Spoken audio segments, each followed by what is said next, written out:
in general to be in those technical studies, and additionally as a Black woman in Germany. And the biggest challenge was at the time that not being really taken seriously. So it happened very often that a professor would come into the auditorium and look at me like, what are you doing here? And one of the professors even once asked me, do you want to tell me you really understand what I'm talking about? And those are really challenging questions, and they can be breakers for young people in their careers. What has helped me to go through that? For me, when that type of reaction came, it made me even stronger. And I believe it's most probably because I was lucky enough to have a father that promoted us, that as girls. It was my father's idea that I study technical. I remember when he came to me and he said, you should study computer science. At that time, honestly speaking, I had no idea what a computer is. I had no idea what he was talking about, and he said, it's the future. And so he said, you're good in science, you're good in math, you should pursue that type of studies. And at the time, for us girls, the biggest or the highest level we were looking at is like, I want to be an executive assistant, I want to be a nurse, I want to be, that's the role model we had. And so it was quite a challenge. I said, well, if my father says that, let me do that. And that's how I studied computer science. And later on, I started looking for a job and had similar experiences. I had interviews. I remember a young man inviting me for an interview, and then he said, you know, honestly speaking, I did not really want to interview you. I just wanted to see if this is true, that a Black woman is applying in our company for a technical, for a software engineer job. And then the interview went on, and he was I could see that it was like, wow, this is really possible. And later on, he offered the job, and I declined. I felt like, no, these are not the type of people I would like to work with. And at the end, I took a job in a company where the person who invited me for the interview, it was by coincidence, so yeah, it was a woman. And she was looking at me, and I could see that she was really looking at trying to figure out who is this woman and the whole potential in me, and she was motivating me, and yeah, so I took that job. And I was, at that time I started off as a software engineer and got promotion. I was promoted to a project manager, department leader later on, and I got the opportunity to work internationally. And at some point I was based in Singapore, in Hong Kong, and different places. And all those opportunities really, I would not say that it was me who said, like, you know, I want to do this, and give it to me, I'll do it. Not at all. It was most of the time people who saw the potential in me and who said, you know, we believe you can do this. And I would always say, like, really, are you sure? And the same happened when we moved to Rwanda. So after my international career, I started looking at what Rwanda was establishing, and hearing at that time we were talking about Vision 2020, and I started wondering what my contribution could be to that Vision 2020. But I never felt like, let me go there as a leader. I felt like, okay, I'm going there. I've not been home, so let me go and just see what I can do. And it was, in fact, at the end, my husband who said, you know, you can do this. Go and run BPN. And I was like, really? Okay. So I was lucky to be promoted by men. And I would like to conclude also with when I was asked to join the board of RDB. It's a decision taken by His Excellency, the President of Rwanda, and the government of Rwanda. And even at that time, I was like, really me? And so I think as the biggest barrier we face as women is very often our self-confidence. I don't know if it's really luck that I had to be surrounded by people who saw the potential in me, but I think it's also about, you know, standing up. I never felt, even when I felt like they don't believe in me, I never put my head down. I always stand up, I opened my eyes, I was always curious, I asked questions, and I believe that's very important. We need to foster that self-confidence, openness, and curiosity in the next generation to come to be able to fill the gender gap. Thank you. Thank you very much, Alice. And at the beginning of your story, when you were telling us about your time in Germany, I could really relate as well, because I studied in Germany about 13 years ago, and it was the same. I would sit front row in the auditorium.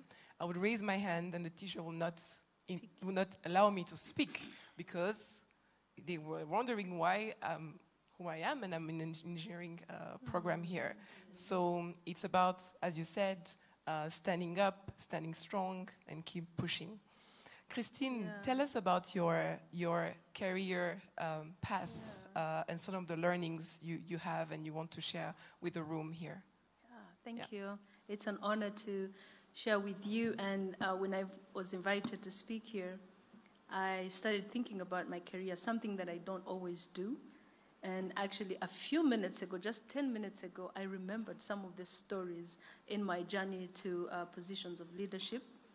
I was born in a typical African family of 11 girls and 4 brothers, and a refugee, a Rwandan refugee in Uganda. And so the only tool that my parents had was the understanding of the value of education. And so they raised us to go to school. They raised us exactly the same as they raised our brothers. And so we never grew up in our own indigenous community, being far away from our families, and we were raised the same. So I never grew up with a stigma of being a girl. However, we grew up at the time where the culture would expect that my dad was going to be a very wealthy man because he had lots of girls who would be given up to marriage and dowry and all that. And my father said, hey, forget about all that. I need you to go to school. Your future lies in your education. And so we focused on going to school. And I remember in high school, we were only 2 girls in our math class. And so many of our colleagues would actually discourage us. Even our teachers would tell us, why don't you just go to history and literature and all those classes? We stuck it out with my friend, a Ugandan young lady, and we did our mathematics. I remember guys used to think that they needed to help us revise for exams, and one time this young man comes and says, hey, Christine, I need to really help you with this exam. So we study. He led. I guess did I let him lead, or it was expected that he would lead because he was a boy. We did revisions, and long story short, we did the test. The exams came, the results came back. He had a B+. He came directly to me with this sorry face, and he actually said, it's okay, next time you will do better, because he had a B+. And then he looked at my paper, I had A. And I hope that sized him up, but that really tells you that it was ingrained in us. Another story, I started my career, I'm coming here to Rwanda. We have an amazing government that is driving gender balance. Women are in positions of leadership. I'm in banking. And I find out like 2-3 years later that I was paid 50%, my counterparts who were heads of department. So I go to my boss and I say, hey, why am I paid 50% of what others are doing? Without shame, he looks at me and says, you live with your parents. What do you want the money for? And like a good African girl, I didn't know what else to say. You've been raised to respect your elders, and so I left. But anyway, I eventually left that job. But in my career then, as I worked very hard, now from my background, I really didn't know that when I got a job, I would be a girl, I would be treated differently. Fortunate for me, I just sailed through, got promotions, later discovered that I was paid less, but I went on working very hard anyway, and double hard every time I had a child. I have 4 kids, and I was promoted all through. However, one time I built a product, and it was so successful that the entire organizations, I believe, must have sat and said, now we need a male face. And the male face was brought into that position, and I was asked to work. I remember him telling me, use me, let me work for you, because he knew that I knew everything about that product. So it's been very, I don't dwell on that. I haven't been one of those who really dwell on those challenges. I just forge on and I work hard. I make sure that I am not known to look at what is stopping me from advancing. Why didn't I get that promotion? Is it gender? Is it race? Is it color? Is it because I'm a mom? And that has helped me when I rose up to the highest ranking position in the organization. It helped me focus on people's performance and not their gender or their race or their age. Though it's been a hard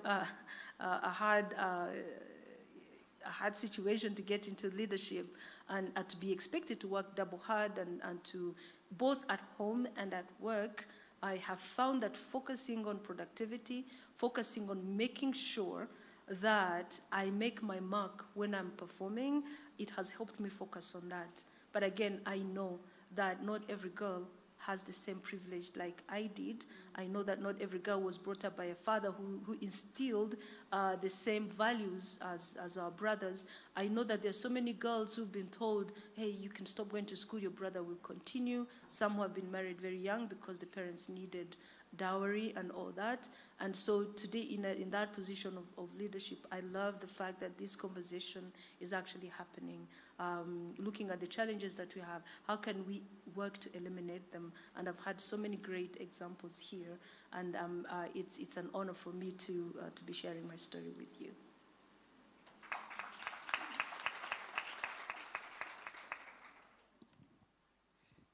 One part of your story that you did not mention here, it is that it is your first time to speak about your career on a panel focused on women leadership. Yeah. And I think we need more spaces, and I think we need to commend the African Philanthropy Forum for such a space, but we need more of them. Yeah. You can applaud for the African Philanthropy Forum. Yes, yes. Patience. We are part of a generation of young Rwandans who are seeing a country that is giving us space to be the fullness of who we can be, who is giving space to young people, to young women, to young men, to women in leadership. We have 62% of women in our parliament. We're giving opportunities. What has been your experience growing your career in this environment? What kind of challenges have you faced? And what learning can you share with our audience today?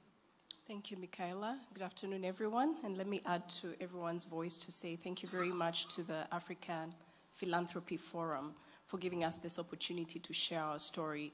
Like you said, Michaela, I think we live in a country where the government has been very deliberate in ensuring that women are equally represented in very many areas of governance, be it in parliament, with the 62% representation in parliament, be it in the cabinet, where I believe we have 50% representation in the cabinet, local government. So within the government structures, I think this country is doing very well. And so I recognize the fact that some of the stories that we'll be sharing are not very, may not relate. Some people in this room that come from countries which are not deliberate in that effort may not relate to our stories.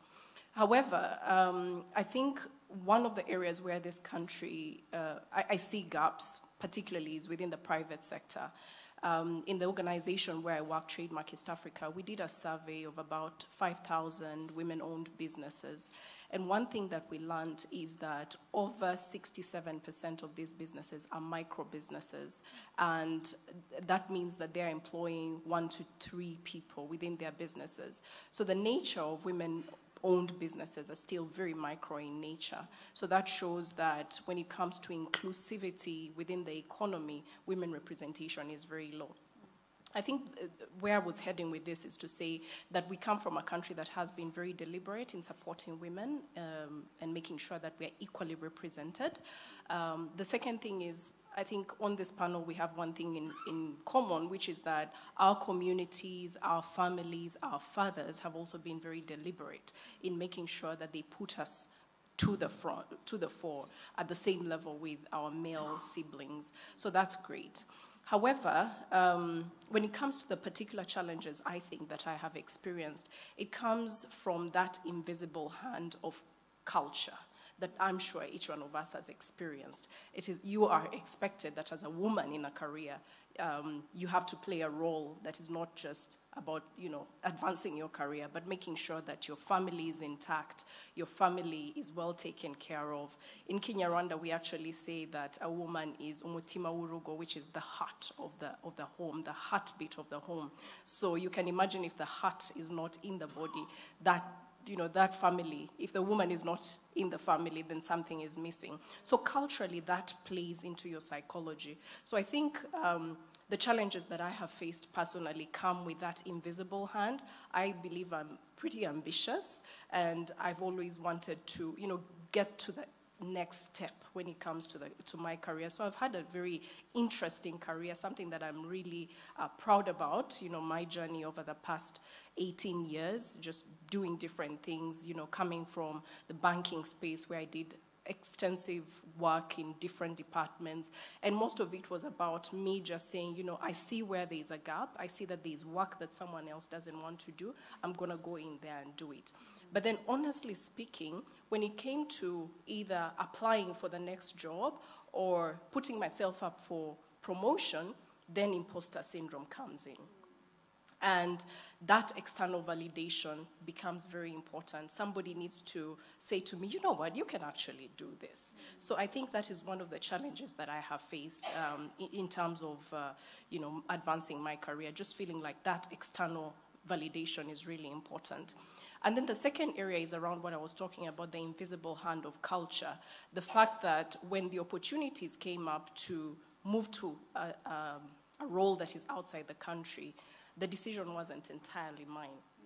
And, as mutima urugo, you have to think about, what happens to my husband's business, what happens to my children, do I leave them behind? And that's a no-no, because that's not something I'm willing to do. It's not something that I'm ready to do culturally also. Not that the culture is the most important thing, it's really about my beliefs. And so that culture of, you're the center of your family and you're not going to make a decision that's entirely dependent on you. I believe those would be the challenges, the barriers. It's mostly internal inhibitions and the culture. Otherwise, we live in a country where you are allowed to just go as far as your potential will allow you to. Thank you, Patience. But then there has been, you can clap for her. Yes. An impressive career path over the past 18 years. But there has been instances where you raised your voice. Yes. And you had you had results. Yes. Can you share about that? Thank you. Okay, so this is going to get a little bit personal, but I was just sharing with my colleagues before we came onto this panel about my experience with the pay gap. Before I joined Trademark East Africa, an organization that I absolutely love, I used to be in the banking sector. And in the bank where I worked, I don't know if there are people here who are in the banking sector, by show of hands, I would like to speak to someone who understands what I'm talking about. Yeah, I see a few, maybe 2 or 3 hands. Anyway, so I was in the banking sector, and the bank where I worked, there were 2 business sectors. So 2 business segments. There was corporate banking and there was domestic banking. So I was head of corporate banking, and there was a male head of domestic banking, much more senior than I in terms of age, in terms of experience and all that. But when it came to who was actually bringing in the revenue for the bank, there was actually an inclination more towards corporate banking. So at the time, corporate banking was bringing in about 65 to 70% of the bank's revenue, meaning that domestic banking was in the range of 35% to 30%. Now, when it came to payment and to our remuneration, I was earning at least, and I have to admit, I'm not into really checking who's paid what, but at the time, I was being paid similar to Christine, at least 50% of what this gentleman was earning. And at the time, I will be honest, for me, it was really about what am I delivering on the job. I didn't really think about salary because I thought, he's more senior, he has more responsibilities than I do. So it was okay at the time.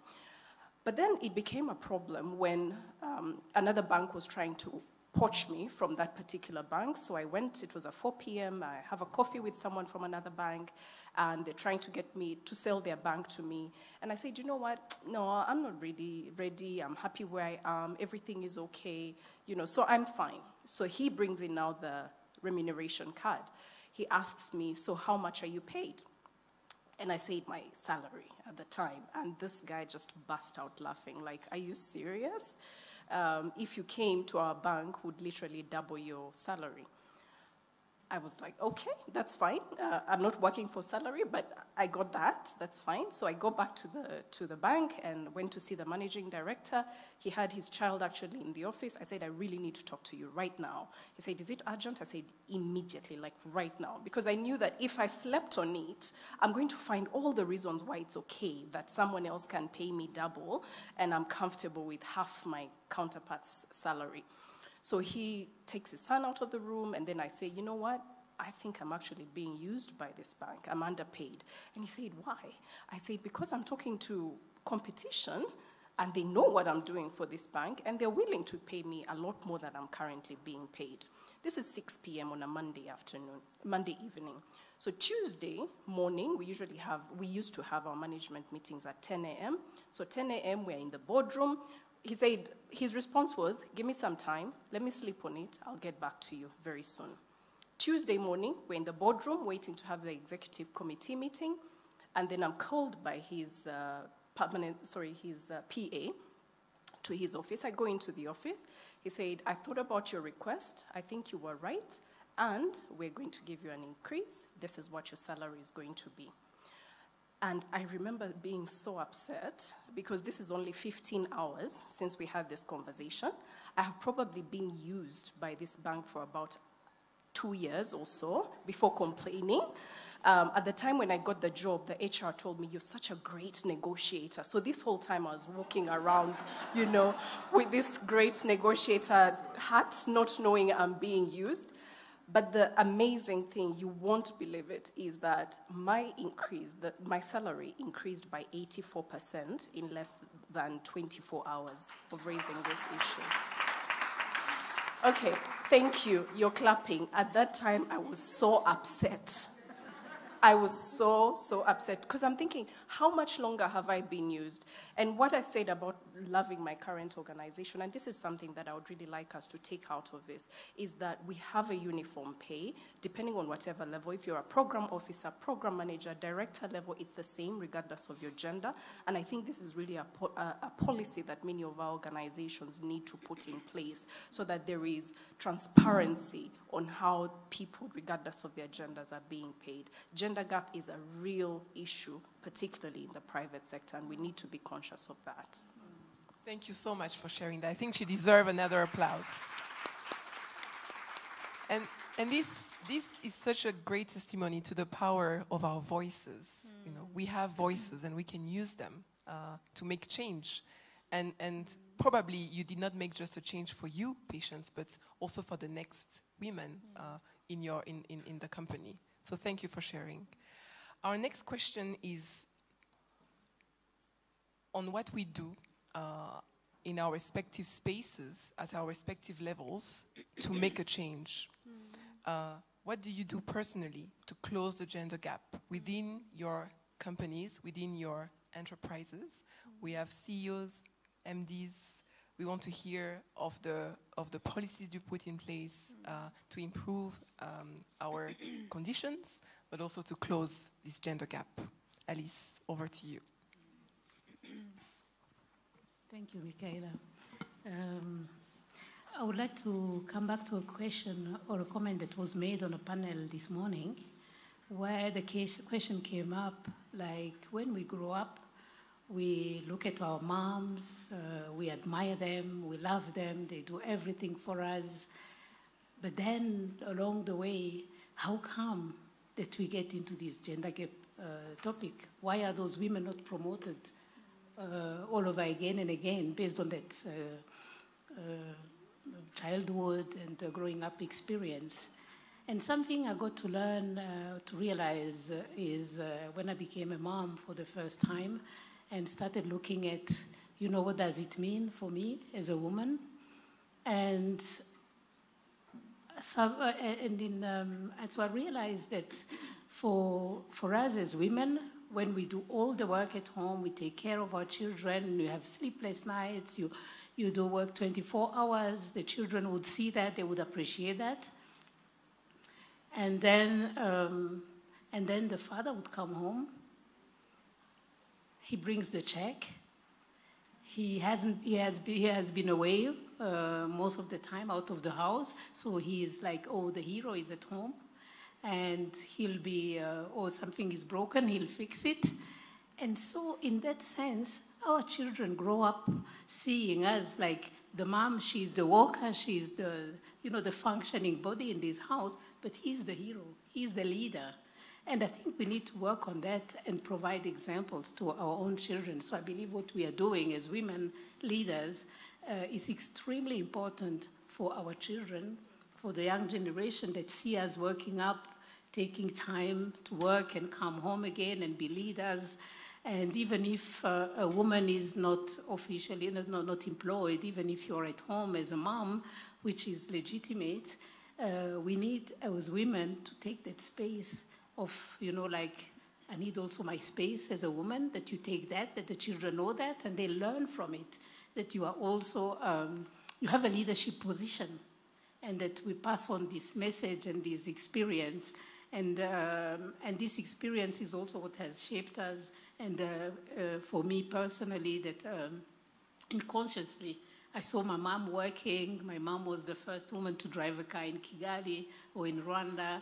I saw her. My father was always putting her forward, supporting her to do whatever she needed to do. And I believe all that has shaped who we are, myself or my sisters, that for us it's natural to take responsibilities and grow. So for a change, we need to start at the root and be conscious on what examples and what messages are we passing on the next generation.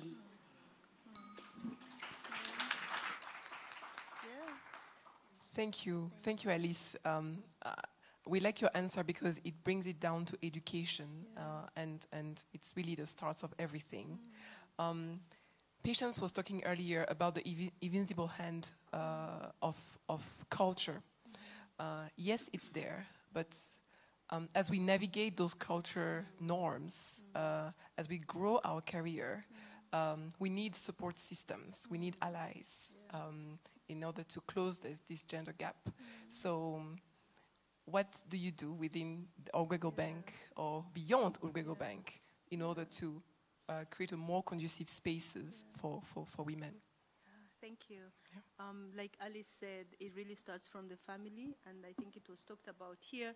We need to change the narrative in our homes as we raise our children so that they can become confident young ladies that would speak out and follow through with the equality and equity. But in my position right now, again, like I said, I do not look at anyone on the lens of female or male. It is performance-based, it's ability-based, it's skill, and all that. And I think it has trickled down in the bank, in the whole entire bank.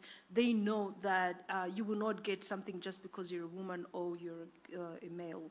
Number two, we are very intentional when you're recruiting. We make sure that we want to balance. Now, the example has been set for the country.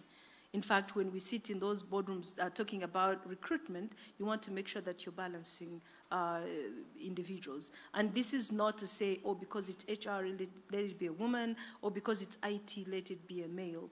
We do not promote that. So there's equality when we are recruiting, but there's also intentionality to make sure that we are balanced. Like our executive team is 6 members, and 3 of them are women. and I don't take the credit. I actually found them there, but at least I have a balanced executive team, and that's important for me. The other thing that we do is when there are transfers, I think you probably, all of you have experienced it. If you're transferred from one place to another, usually it's easier for a guy to get up and leave his family where it is and take a role in a different district, a different place. And we have made it mandatory that the same opportunity will be given to a male or female, and we have encouraged a woman to transfer with the family. Now, lots of the times, the man will say, oh, I won't leave my job or my business. We do the same for the male. If the male is going to leave his family, his wife and children, that promotion is passed on to someone else.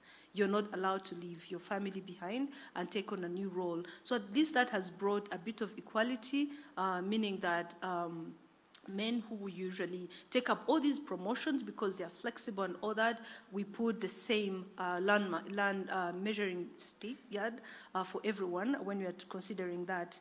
We've also considered flexible working hours, especially when you've had a baby. Now I'm a CEO, there's the bottom line. Sometimes you have 2-3 children in like 4 years. And that is really a big issue on productivity. But we make sure that the woman does not feel sorry for deciding to have, children every other year. We make sure that we build systems. We have a culture at our bank that we build each other where we're weak.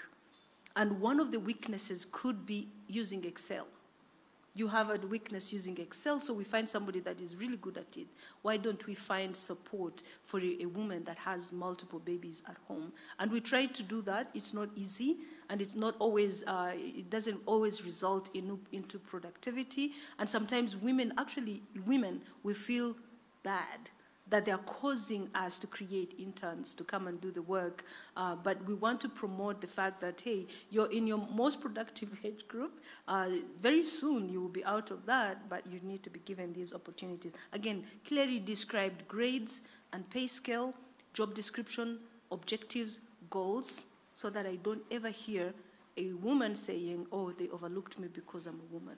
I don't want that to ever be an issue during my leadership at that bank. I want people to know you've not been promoted because you didn't deliver on the goals, on the objectives. The last piece would be staff surveys, regular staff surveys. Make sure that you're listening to the staff, especially the belonging piece. Some of our women don't belong and they're quiet, but when you have regular staff surveys, you will hear a lot of information that then you can tailor during the management meetings or in the next training opportunities that you provide. Thank you. Thank you. Thank you, Christine. Thank you for giving us all these examples, for letting us learn about those internal allies that we can create within companies, and also putting in place flexible policies for women and workers in general. There is a big challenge that we face, is that between the phase of our life where our career has the opportunity to grow at the fastest pace is between, let's say, 30 and 45. This is often also the time where we have our children, at least for in our generation. And there is a famous quote that we hear every now and then, that women can have it all, but not at the same time. Patience, do you agree with that or not?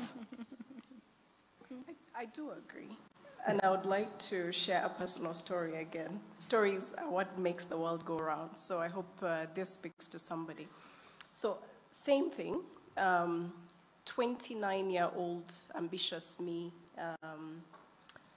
is growing in the banking sector, and I'm a deputy head of corporate banking in one bank and being headhunted in the other bank where I was a good negotiator to take on the role of corporate bank head. And I met the managing director of that bank at the time, and he asked me, we go through the career, what have you achieved? Why do you feel like you're the best fit for this job? And, everything is going very well. And then we go to the personal, and he says, okay, so how old are you? I say my age. What's your status? I'm married. How long have you been married? Almost 4 years. Do you have any kids? No, I don't. Okay. Do you intend to have kids? I'm like, obviously. It's just that they haven't come, but obviously, like, that's my number one priority. I really want to have children.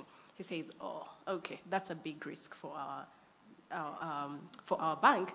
I said, yes, you take me, you know it's a risk, because if I get pregnant even tomorrow, I mean, I'll be very happy. And I know you hadn't yet asked your question, Michaela, but I was just giving that example to say, yes, peak years, most opportunities presenting themselves, but also it could very easily hold you back if, you know, you have to really make a choice between personal and career. Should I continue with the story? Okay, so then I get employed by this job, and 9 months down the road, I get pregnant. In total, I was in this bank for 66 months in total. Out of those, I had 2 children. Maternity leave in this country is 3 months. So 6 months of those 66 months, I was on maternity leave. Add a month every year for annual leave. That's 2 additional months. Then you add an hour within the breastfeeding month.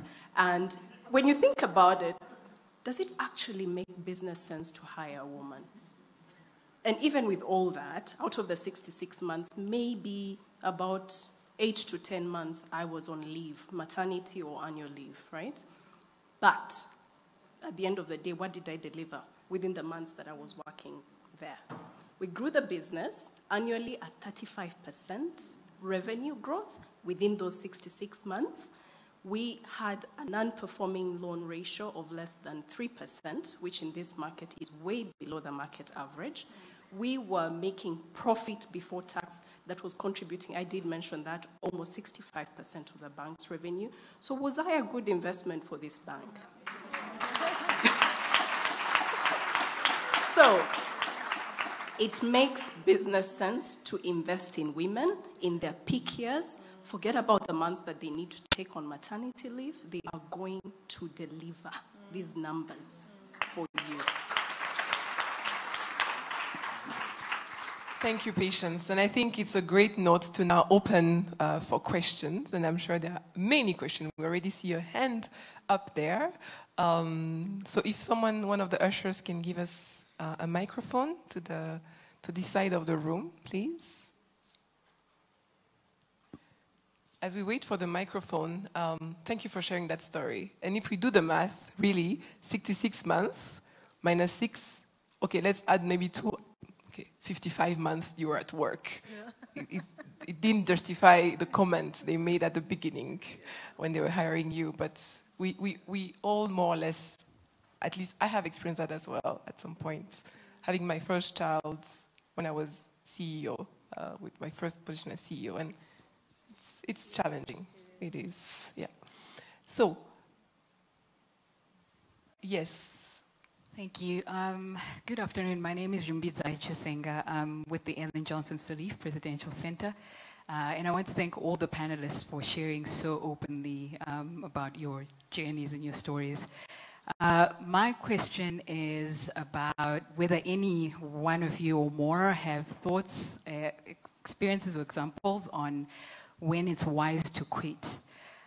So I know we've talked and explored a little bit about the imposter syndrome, but I also think that there is another end of the scale to that where you have the God syndrome and you hold on to positions when you're underperforming to great cost, especially if you are, for example, in public service or public leadership. And so I wondered about whether any of you have any thoughts about what might be a process of assessing yourself honestly, whether male or female. But if you're a leader with great responsibility, is there ever a time or a moment when it's wise to quit? And if you're a woman, how might you manage that process so as not to jeopardize other women who are coming up behind you? Thank you very much. I think we can take another 2 questions and then allow the panelists to speak. Yes? There's one question at the back. Hello, everyone. So I'm Teely Andrew Brown. I'm a student of the African Leadership University. And mine is basically a question of equity versus equality. Because Christine mentioned that in her organization, for example, when there's an open role or there's a promotion, they consider both men and women equally. And I'm just wondering, considering there are, let's say, for example, we have like 5 men already at a table, and there's an opportunity for one more person to come.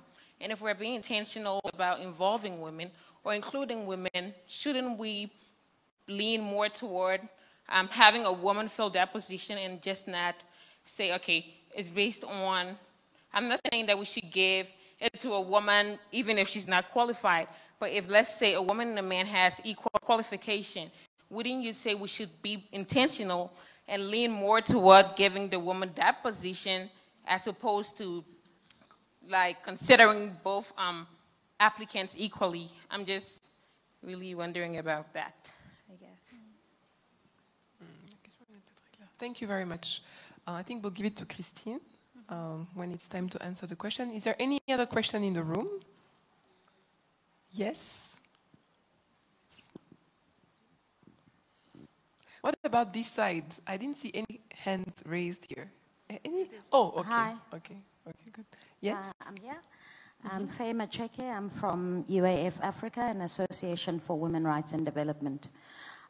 Thank you to the panel. It was really inspiring hearing from you.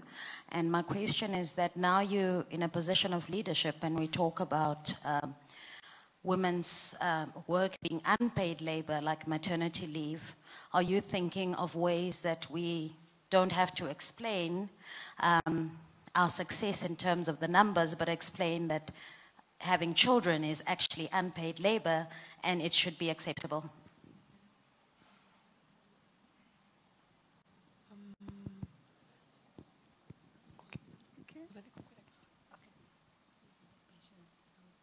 Okay, thank you. Okay, is there any, I will take one more question and then allow the panelists to respond. Yes? All right. Hello, my name is Deborah Mkunwa. I'm from the African Leadership University. This comes more of, it's not a question, but it can also be a question. I'm so mesmerized by the whole conversation going around and hearing the success stories from our role models and inspirational leaders. But then I'm also wondering, is there a way we can have more of this session happening into schools, like including them into education? Because I believe we have more of not only female and women, but also like girls and boys who need to hear more of these success stories, either be it portrayed on TVs or like having this session into schools. I think it's more of a recommendation. But yeah, thank you. Thank you very much. Thank you. And I think I can quickly comment on this. You can actually initiate that in your own school. Yeah. Create that space, you know, invite the speakers that you want to hear about. Make your research, then send out invitations. When I was your age, I used to do that all the time. Because it's very important to foster that intergenerational dialogue. And it can start with you, and I'm sure the ALU is a great space, and the management of the school will support you if you start up with that. So we had the first question on when is it wise to quit? Then there was a question on equity versus equality. When is it wise to quit? I'll give it to Alice. The second question will go to Christine. And the last question on how do we consider maternity leave and so on. Keeping in mind that in Rwanda, maternity leave is paid. There's been policies to enable that. What can be done in that space? So over to you, Alice, with the first question. Yes, that's a very interesting question indeed. When is it time to quit? Based on all what we have been saying, I can imagine that you understand that resilience is extremely important in all that. So one side is being competent in what you're doing, no matter what gender, so the competences, but then the resilience, the hard work, the resilience that we heard that allowed patients, despite all that, to achieve those results. And and I'm sure other women can give similar examples on how this resilience is important. But we should not accept and be resilient at any price. The moment to quit is when somebody is deliberately undermining your value and really not giving you the opportunity to listen to you and to, and undermines your value. It happened to me personally in my career in Switzerland. It was an international organization, a big corporation. And there was a time everybody was talking like there's a reorganization, and I was like, okay, I'm doing my job.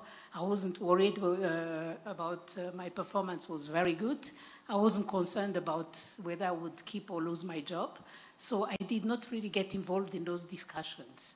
And men who were at the same level as I was were already somewhere in discussions. And I realized it when the new org chart came out. And I'm like, oh my, I missed the opportunity to position myself, same as my colleague had done. And one of my colleagues who was at my level had become my superior. And I knew that he was definitely not the most competent person in the company. He was tall. And as they say I'm saying he was tall because as they say in the corporate world, especially in the Western world, 10 centimeters earn you 100K or something like that. And definitely it makes a difference how you appear, how you stand, how, you know. So he got this, he was suddenly my superior, so there was a level in between. First of all, I felt, okay, yeah, why not? He's not somebody who inspires me, but let's be open. And I started having discussions with him, and the first thing he wanted was to undergrade me. He was like, no, now you can't have the same rank as I have. So we had ranks. To cut a long story short, so he did everything to put me down. And so I went to our superior, I went to the HR, I explained, and they said, oh, but this has been decided by the board, and it's valid for everybody. As you can see, everybody has been moved around, but don't worry, nothing will change. Everybody will get a new contract, and you will see it in your contract that nothing changed. He came with the contract to me, and he said, sign. And I'm like, I'm not signing a new contract that I haven't read. And when I looked at the contract, he had reduced all the advantages or the different options that I had because I was a rank lower. And at that time, I decided to resign. I felt, okay, this is my time to go. And so it's important to recognize when it is time, but it's also important to not give up too early. Yes, resilience is key. Yeah.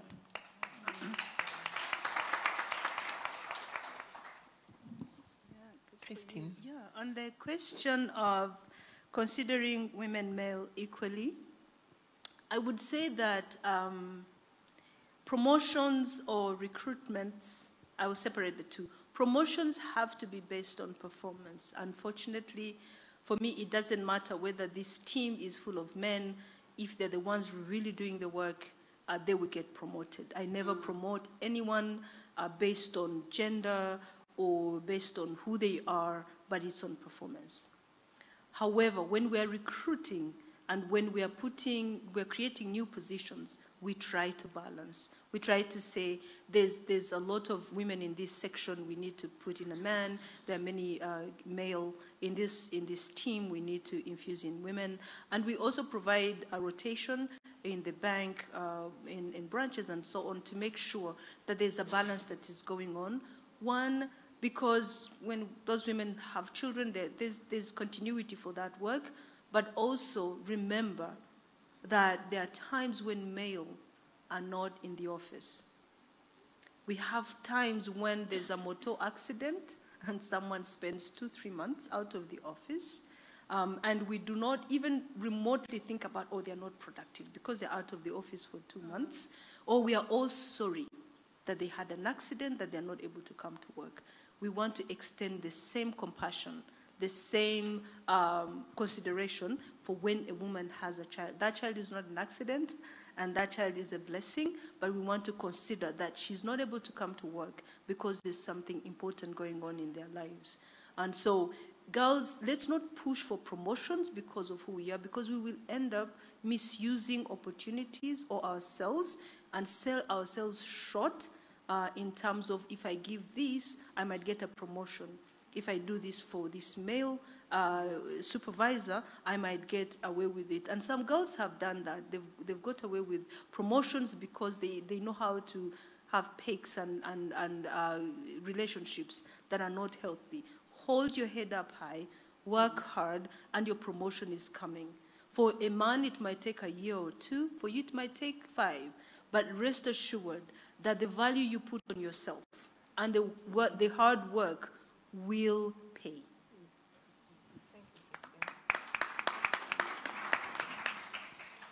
Thank you, Christine. And what you said about this time of our life when we become mothers is very important. And it's not just, yes, we raise children, but we also raise them for society. Yeah. If women say we're no longer having children as of tomorrow, then what happens to the next generation? Yeah.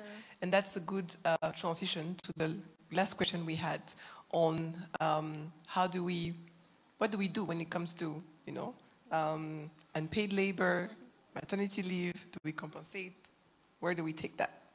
Thank you, Michaela. I want to add a little bit on the question on equity and equality, because my perspective is a little bit different from Christine's. The difference, I believe, between equality and equity, and I think some of us have seen that picture of 3 men trying to see over a fence, and a step that the same size of a step to help them look above the fence. But you have one man who's already tall and is already seeing above the fence. You have one who's almost at the fence, and then you have one who's very short.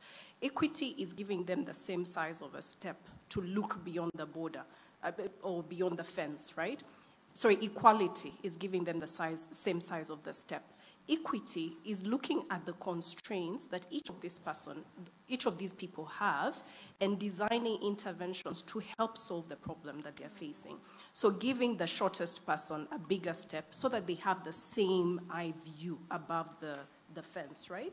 So I really believe that when it comes to equality or gender equity in the workspace, we need to have a lens that recognizes the challenges that we face as women. And a typical example is that example I was giving of being seen as a high-risk hire for a bank, even when I have all the competencies, but because my family setup is such a way that anytime I might get into, I might become a mother, so I'm seen as high risk. You have to be able to wear a lens to say, this is a strategic hire. If we are serving a population or a customer base that is 50% women, we have to have a company that has 50% women so that we're serving the needs of the people, because men are not going to understand the needs of women in the marketplace. So we really need to design interventions that are going to ensure we have gender equity in the workspace. That's what I wanted to add to it. In terms, the question on maternity leave, again, we're blessed to live in a country where maternity leave is paid for. So yes, indeed, we consider childbearing as something that is good for the economy. We've seen very many countries where childbearing is no longer a priority and they're struggling with an aging population. That's not yet a problem for Africa.